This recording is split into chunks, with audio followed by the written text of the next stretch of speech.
राज्यपाल सीपी राधाकृष्णन ने राज्य के पहले कुलपति सम्मेलन को किया संबोधित। कहा, विश्वविद्यालयों और महाविद्यालयों में शीघ्र शुरू होगी नियुक्ति प्रक्रिया।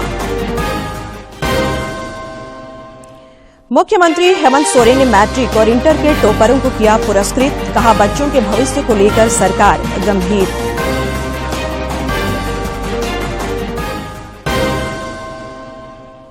मनरेगा मजदूरी दर में 18 रुपये की बढ़ोतरी। नई दर 1 अप्रैल से होगी लागू। झारखंड के श्रमिकों को अब मिलेंगे 255 रुपये प्रतिदिन। और रांची और देवघर के बीच सीधी विमान सेवा आज से शुरू। 1 घंटे में सफर होगा पूरा। यात्रियों में उत्साह।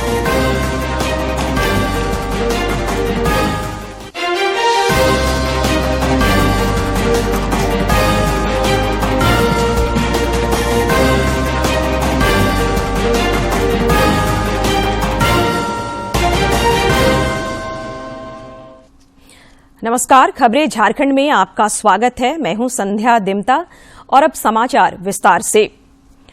हजारीबाग जिले के बिनोआ भावे विश्वविद्यालय में आज राज्य का पहला कुलपति सम्मेलन आयोजित किया गया। इसका उद्घाटन राज्यपाल सह कुलाधिपति सीपी राधाकृष्णन ने किया। इस मौके पर श्री राधाकृष्णन ने राज्य के उच्च शिक्षा विभाग की इस पहल की सराहना की। राज्यपाल ने कहा कि उन्हें पूरी उम्मीद है कि यह सम्मेलन राज्य में उच्च शिक्षा की स्थिति में सुधार का मार्ग प्रशस्त करेगा। उन्होंने कहा कि प्रदेश के विभिन्न विश्वविद्यालयों और महाविद्यालयों में शिक्षकों के साथ साथ गैर शिक्षण कर्मचारियों के रिक्त पदों को भरने के लिए शीघ्र ही कदम उठाए जाएंगे। But within that framework, we have to act with a lot of flexibility. If there is a will, there is a way. If there is a desire to achieve, definitely we can. We all have seen. संसद के दोनों सदनों में अदानी मुद्दे की संयुक्त संसदीय समिति से जांच कराने और भारतीय लोकतंत्र पर राहुल गांधी की टिप्पणी के मुद्दे पर आज 10वें दिन भी गतिरोध जारी रहा। हंगामे के कारण दोनों सदनों की कार्यवाही कई बार बाधित हुई। खंबा नोचे वाली बात जो है वो चरितार्थ हो रही है, क्योंकि उनकी मेमोरी चली गई है और लिहाजा कहीं न कहीं वो आक्रोश में है और उस आक्रोश की परिणति जो है उस संसद के भीतर भी देखने को मिल रही है, जब उनके सहयोगी जो हैं वो काले कपड़े पहनकर सदन के भीतर आ रहे हैं या फिर बाहों में काला जो है वो बिल्ला लगाकर संसद में आ रहे हैं। गांधी प्रतिमा से लेकर विजय चौक तक की वो यात्रा कर रहे हैं और विरोध प्रदर्शन जताने की कोशिश कर रहे हैं। संसद की कार्यवाही, लोकसभा की कार्यवाही 4 बजे तक और राज्यसभा की कार्यवाही 2 बजे तक स्थगित हुई है। फाइनेंस बिल जो है उस पर चर्चा कराने की कोशिश सत्ता पक्ष की तरफ से राज्यसभा में होगी कि उसको फिर लोकसभा को रिटर्न किया जाए, क्योंकि फाइनेंस विधेयक जो है वो महत्वपूर्ण होता है। देश की पूरी अर्थव्यवस्था उससे कहीं न कहीं संचालित होती है। लिहाजा सत्ता पक्ष की ये कोशिश है कि राज्यसभा में आज फाइनेंस बिल को शोर शराबे के बीच दोबारा जो है उसको रिटर्न कराया जाए लोकसभा को। लोकसभा से फाइनेंस बिल जो है वो शोर शराबे के बीच जो है शुक्रवार को ही पारित हो चुका है।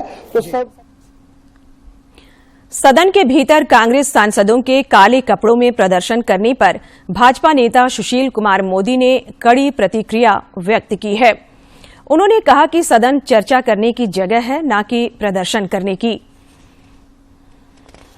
ये संसद धरना प्रदर्शन करने की जगह नहीं, ये चर्चा करने की जगह है, संवाद की जगह है।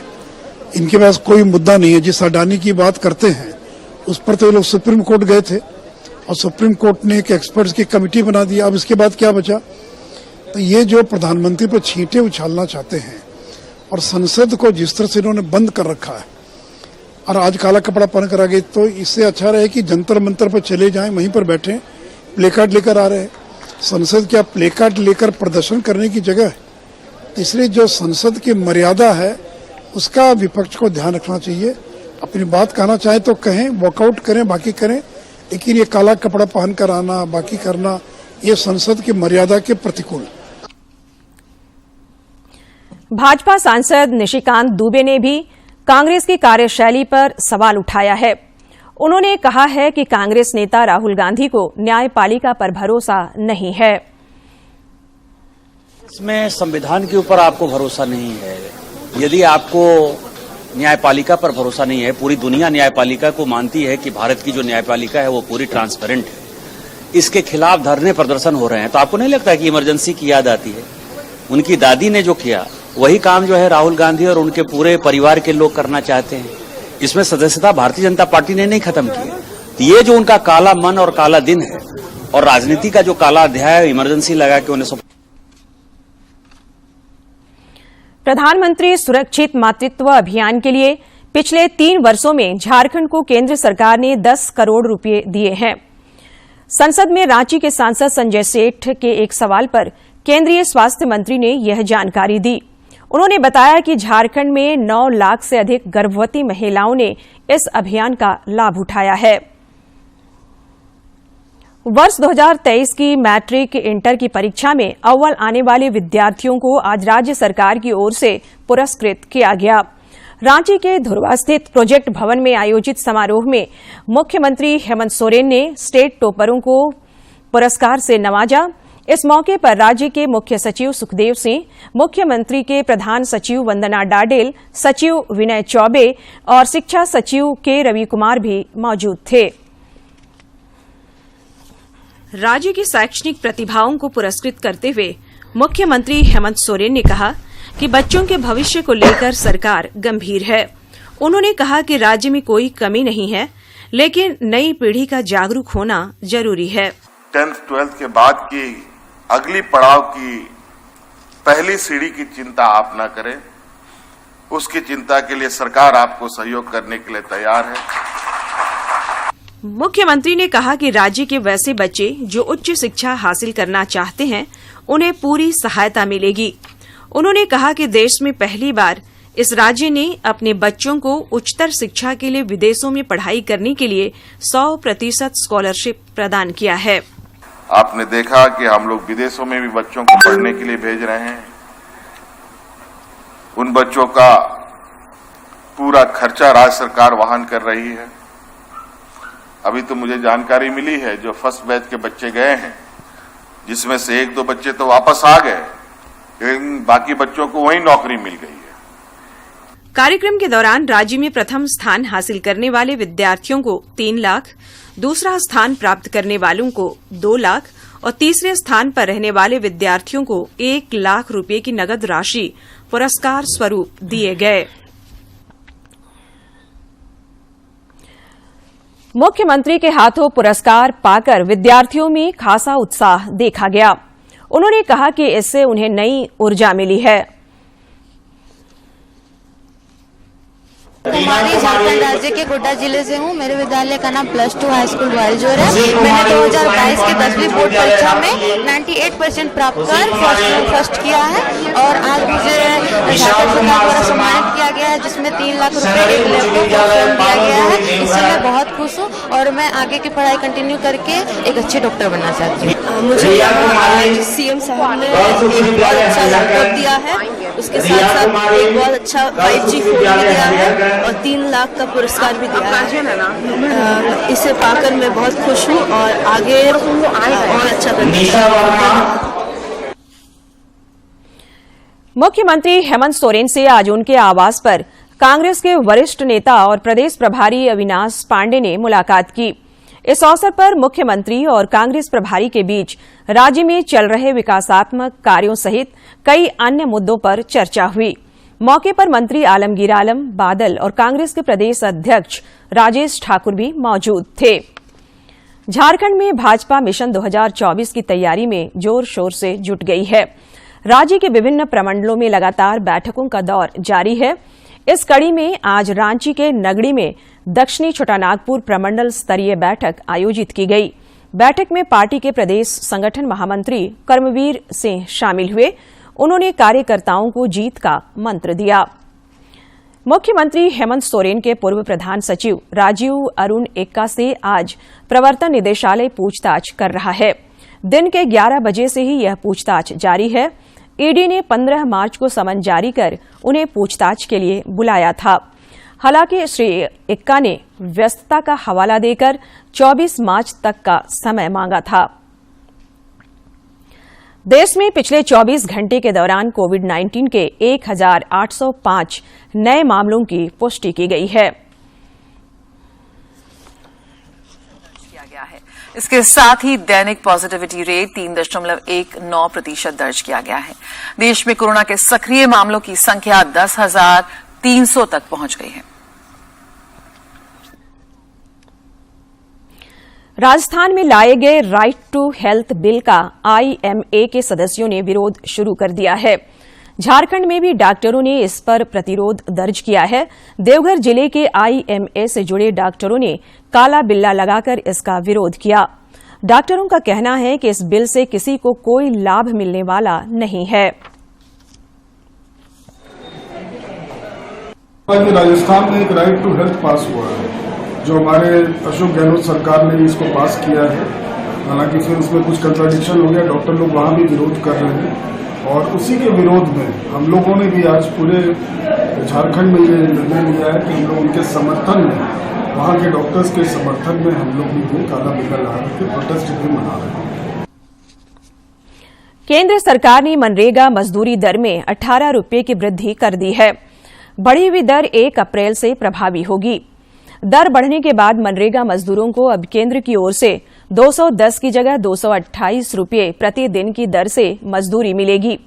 हालांकि झारखंड में यह मजदूरी 255 रुपये होगी, क्योंकि राज्य सरकार मनरेगा मजदूरों को अपनी ओर से 27 रुपये की अतिरिक्त मजदूरी दे रही है। ग्रामीण विकास विभाग के सचिव प्रशांत कुमार ने मनरेगा योजनाओं के प्रभावी क्रियान्वयन पर बल दिया है। वे आज राज्य के सभी उप विकास आयुक्तों के साथ वीडियो कॉन्फ्रेंसिंग के जरिए मनरेगा योजनाओं की समीक्षा कर रहे थे। विभागीय सचिव ने योजनाओं को समय पर पूरा करने के साथ साथ रोजगार सृजन को लेकर पदाधिकारियों को दिशा निर्देश दिए। वित्त मंत्रालय ने लोकसभा में अपने लिखित जवाब में बताया है कि वित्त वर्ष 2021-22 के दिसंबर महीने की तुलना में वित्त वर्ष 2022-23 के दिसंबर महीने में जीएसटी संग्रहण में 15% की वृद्धि दर्ज की गई है। महीने में जीएसटी संग्रहण में 15% की वृद्धि हुई है। इसके साथ ही वित्त वर्ष 2022-23 में लगातार 11 महीनों तक मासिक जीएसटी राजस्व 1.4 लाख करोड़ रुपए से अधिक रहा है। संयुक्त राष्ट्र के एक प्रतिनिधि ने भारत में आयोजित जल सम्मेलन में कहा है कि अपने जल क्षेत्र में सुधार के लिए भारत की कई महत्वाकांक्षाएं हैं। उन्होंने कहा कि देश की सबसे लंबी नदी के पुनरुद्धार के लिए नमामि गंगे मिशन आशा की किरण और प्रेरक है। पुनरुद्धार के लिए नमामि गंगे मिशन आशा की किरण और प्रेरक है। मार्च में 22 से 24 मार्च के बीच संयुक्त राष्ट्र 2023 जल सम्मेलन का आयोजन हुआ था। सम्मेलन में ताजिकिस्तान और नीदरलैंड के इस सम्मेलन के सह आयोजक रहे थे। अंतर्राष्ट्रीय जल मामलों में नीदरलैंड के विशेष दूत हैंक ओविंक ने कहा कि गंगा नदी प्रतिष्ठित और महत्वपूर्ण नदियों में से एक है। उन्होंने नमामि गंगा नदी और उसकी पारिस्थितिकी के संरक्षण और पुनरुद्धार की दिशा में एकीकृत और समग्र दृष्टिकोण विषयक एक सत्र को संबोधित करते हुए ये बातें कही। ओविंक ने कहा कि गंगा नदी हमें ये भी दिखाती है कि हमारे समाज के संदर्भ में पानी कितना संवेदनशील हो सकता है और अगर हम उस नदी को उस संसाधन में निवेश करते हैं तो आने वाली पीढ़ियों को जल दे सकते हैं। इसके साथ ही उन्होंने कहा कि स्वच्छ गंगा के लिए मिशन नमामि गंगे एक प्रेरक कहानी है, वो भी ऐसे समय में जब विश्व जल संकट की चुनौतियों का सामना कर रहा है। ये विश्व को रास्ता दिखाने में मददगार साबित हो सकती है। उन्होंने कहा कि स्वच्छ गंगा मिशन भारतीय मिशन और जिस तरह से ये पानी से जुड़ा है, आशा की ये एक किरण है। वहीं जल शक्ति मंत्री गजेंद्र सिंह शेखावत ने भी इस सत्र को संबोधित किया, जिसका आयोजन संयुक्त राष्ट्र में भारत के स्थायी मिशन ने किया था। रांची और देवघर के बीच आज से सीधी विमान सेवा शुरू हो गई है। आज पहली फ्लाइट के रांची से देवघर पहुंचने पर यात्रियों का देवघर एयरपोर्ट पर भव्य स्वागत किया गया। मौके पर यात्रियों ने अपनी खुशी का इजहार करते हुए कहा कि उन्हें बेहद सुखद अनुभूति हो रही है। तो इसी कारण मतलब हम लोग बहुत फ्रीक्वेंटली आते हैं। सो हम लोग के लिए बहुत आसानी हो गई।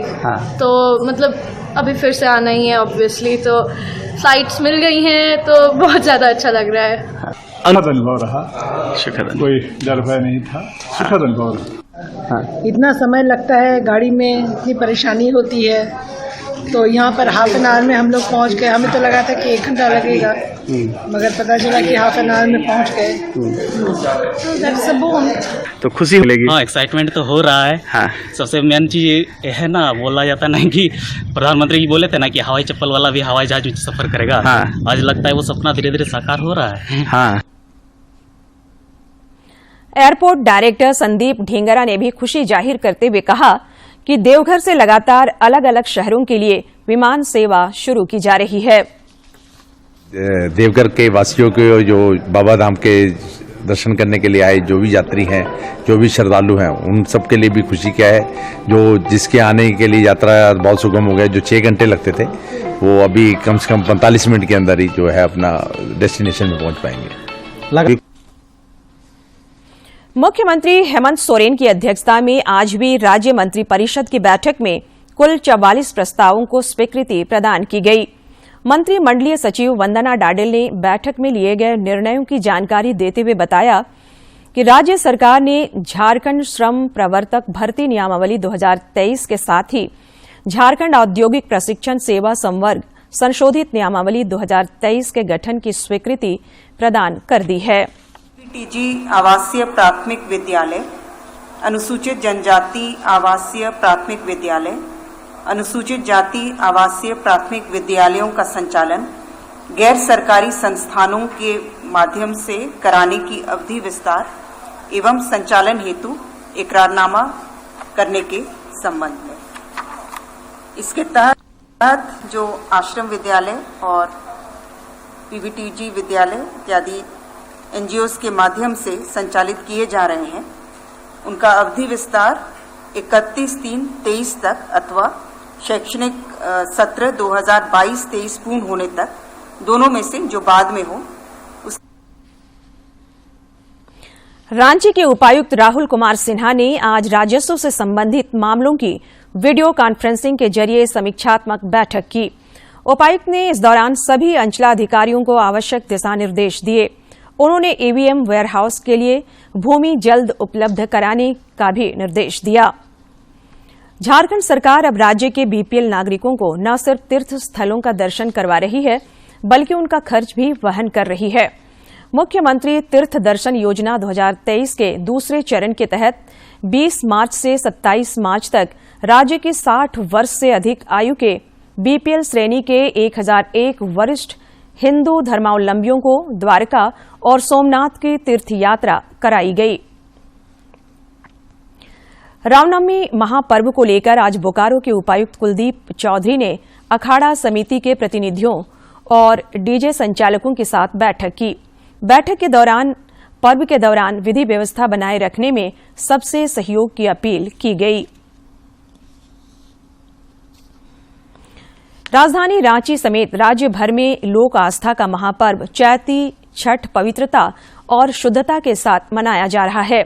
इस सिलसिले में आज अस्ताचलगामी सूर्य को पहला अर्घ्य अर्पित किया गया।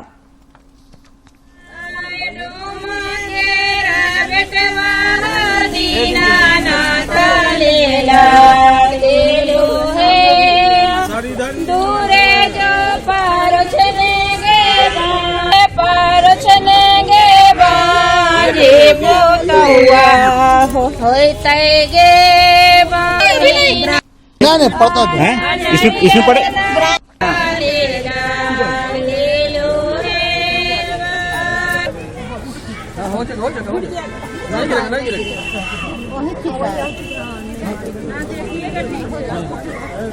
आराम से कीजिए।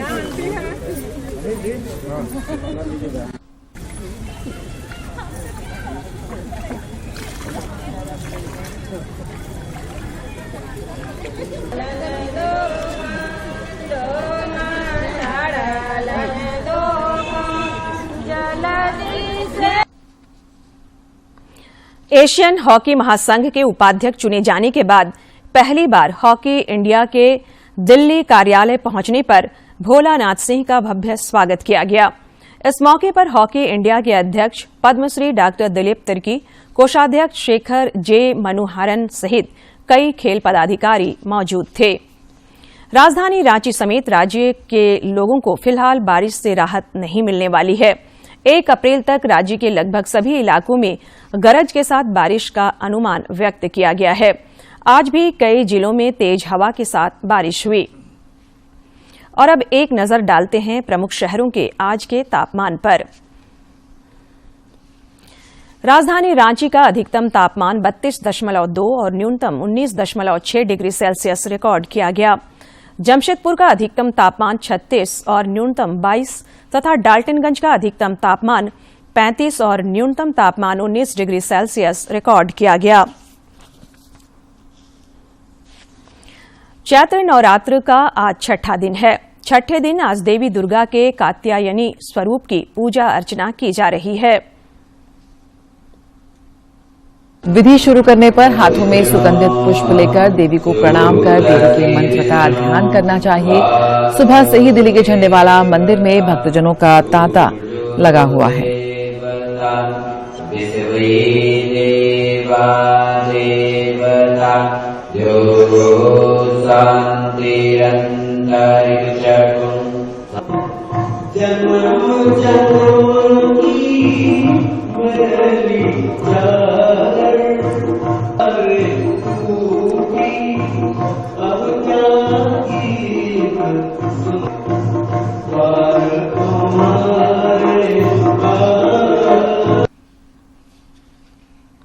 और अब कुछ खबर राज्य के विभिन्न जिलों से।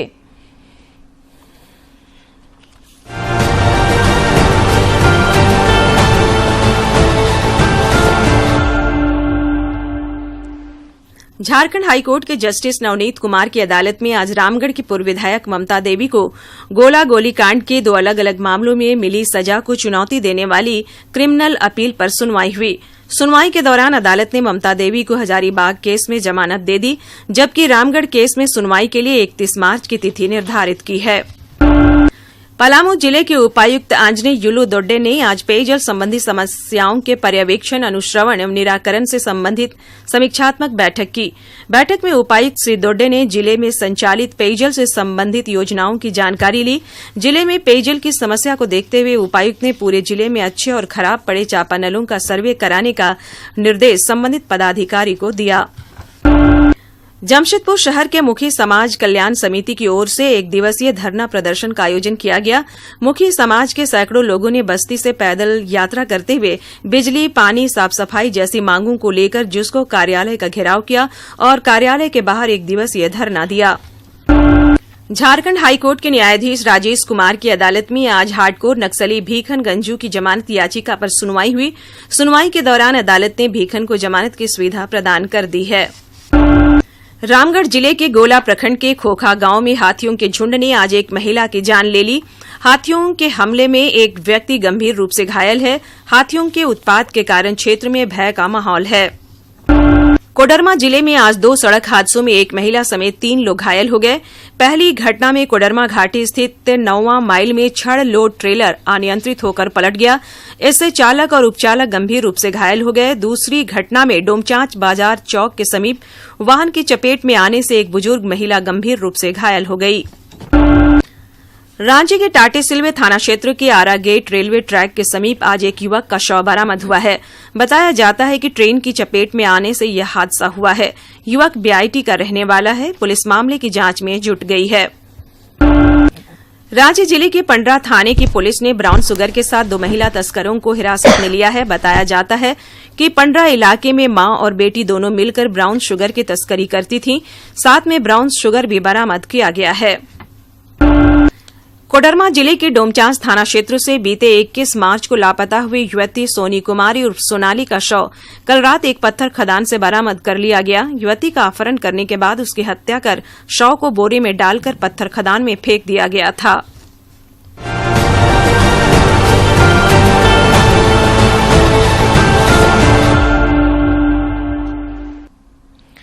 जिस लड़की के पिता ट्रक ड्राइवर हो और मां गांव में रहकर सब्जी बेचती हो, ऐसे परिवार की बेटी यदि मॉडलिंग की दुनिया में मिस आइकॉन ऑफ इंडिया का खिताब जीत ले तो सुनकर हैरानी जरूर होती है। सपने जैसी बात को सच किया है रांची के एक गांव की रहने वाली लड़की ने। देखते हैं सफलता की पूरी कहानी।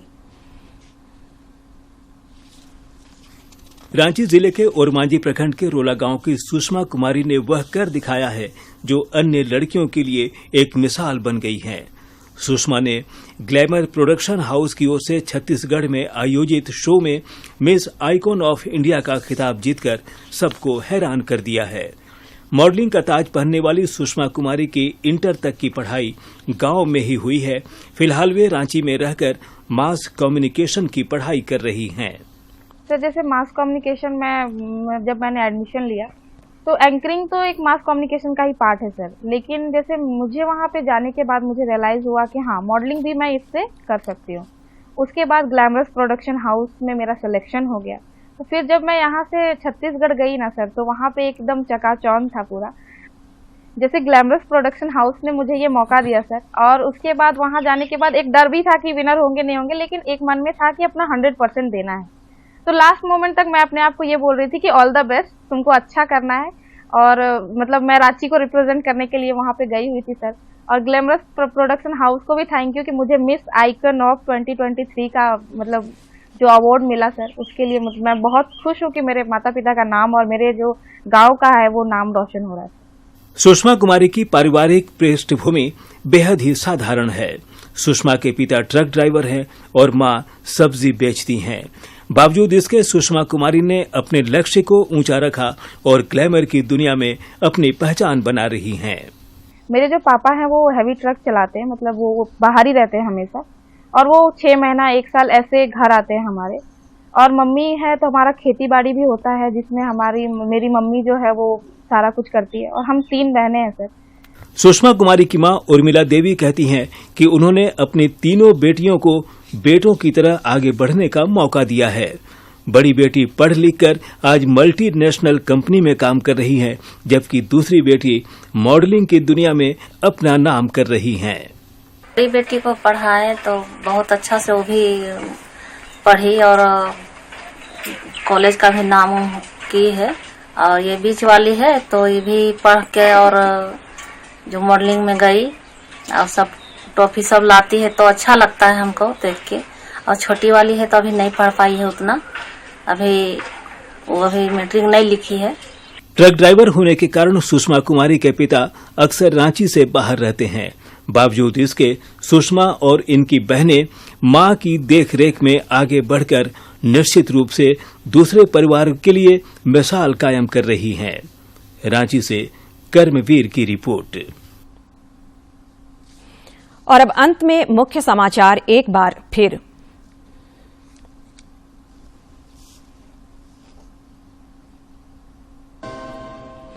राज्यपाल सीपी राधाकृष्णन ने राज्य के पहले कुलपति सम्मेलन को किया संबोधित। कहा विश्वविद्यालयों और महाविद्यालयों में शीघ्र शुरू होगी नियुक्ति प्रक्रिया। मुख्यमंत्री हेमंत सोरेन ने मैट्रिक और इंटर के टॉपरों को किया पुरस्कृत। कहा बच्चों के भविष्य को लेकर सरकार गंभीर।